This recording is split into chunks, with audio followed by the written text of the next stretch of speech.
Iran और Israel के बीच में शुरू हुआ युद्ध अपने चरम पर पहुंच चुका है और युद्ध ज्यादा भीषण होता हुआ नजर आ रहा है। इसी के साथ ही वर्ल्ड वॉर 3 की आशंका जताई जा रही है। सोशल मीडिया पर विश्व युद्ध तृतीय की चर्चा शुरू हो गई।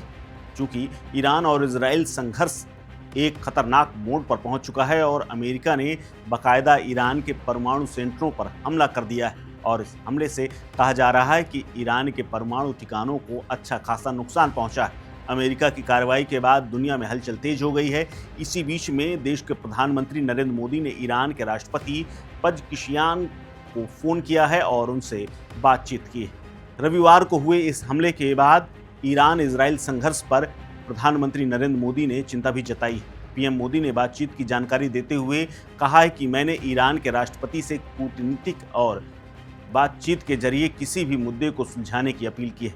प्रधानमंत्री मोदी ने सोशल मीडिया प्लेटफॉर्म एक्स पर लिखा कि मैंने ईरान के राष्ट्रपति पज़ेश्कियान के साथ बातचीत की है। हमने क्षेत्र की मौजूदा स्थिति पर विस्तार से चर्चा की, बढ़ते तनाव को लेकर के अपनी गहरी चिंता भी जताई है। मैंने तनाव को कम करने के लिए बातचीत और कूटनीति को प्राथमिकता देने की अपील की है और क्षेत्र में शांति, सुरक्षा और स्थिरता की ज़रूरत पर जोर दिया है। आपको बता दें कि अमेरिका ने फोर्डो, नतांज और इस्फहान इलाके में परमाणु ठिकानों पर हमले किए हैं। 13 जून की सुबह से इजराइल ने ईरान के खिलाफ मोर्चा खोला था। उसके बाद ईरान लगातार इजराइल पर निशाना साध रहा है। इजराइल और अमेरिका ने मिलकर के ईरान को जबरदस्त नुकसान पहुंचाया है। वहीं अमेरिका हमले के बाद ईरान लगातार बदले की कार्रवाई कर रहा है और इसके लिए वो बाकायदा अमेरिका को जिम्मेदार ठहरा रहा है। साथ ही इजराइल पर हमले और तेज कर दिए।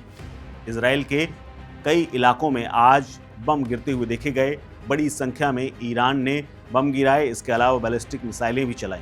इसके अलावा ड्रोन हमले भी किए, जिसमें तेल अवीव समेत 10 शहरों को नुकसान पहुंचा है।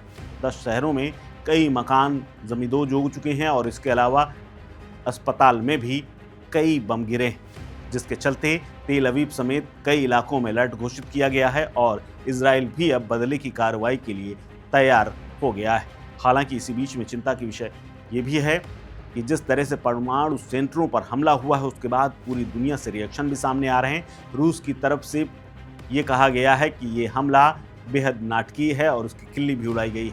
वहीं रूस के पूर्व राष्ट्रपति ने भी इस पर चिंता जताई है और हमले को लेकर के कई बातें कही। हालांकि पाकिस्तान ने भी ईरान का समर्थन किया है और ईरान के समर्थन में बातचीतें की हैं। यहाँ तक कि इससे पहले पाकिस्तान ने अमेरिकी राष्ट्रपति के लिए शांति पुरस्कार नोबेल के लिए कहा था, लेकिन अब इस मसले के बाद यानी अमेरिका के हमले के बाद बाजी पलट गई है और कई देश अब धीरे धीरे ईरान के पक्ष में आते जा रहे हैं। हालांकि अभी भी जेडी वेंस समेत अमेरिका के कई नेता इस हमले को सही ठहरा रहे हैं और कह रहे हैं कि हमने परमाणु के कार्यक्रम को पीछे धकेल दिया है। जेडी वेंस उपराष्ट्रपति हैं अमेरिका के और उन्होंने कहा है कि ट्रंप ने बहुत सोच समझ करके फैसला किया और इस फैसले की वजह से ईरान का परमाणु कार्यक्रम पीछे चला गया है, लेकिन उसके पास अभी भी बातचीत का मौका है।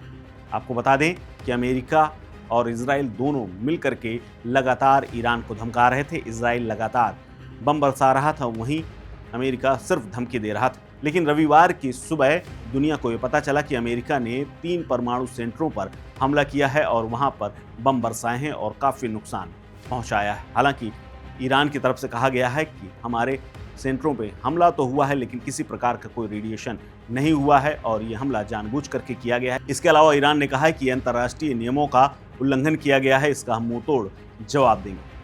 फिलहाल इस खबर में इतना ही। अपडेट्स के लिए बने रहिए वन इंडिया हिंदी के साथ। नमस्कार। Subscribe to One India and never miss an update.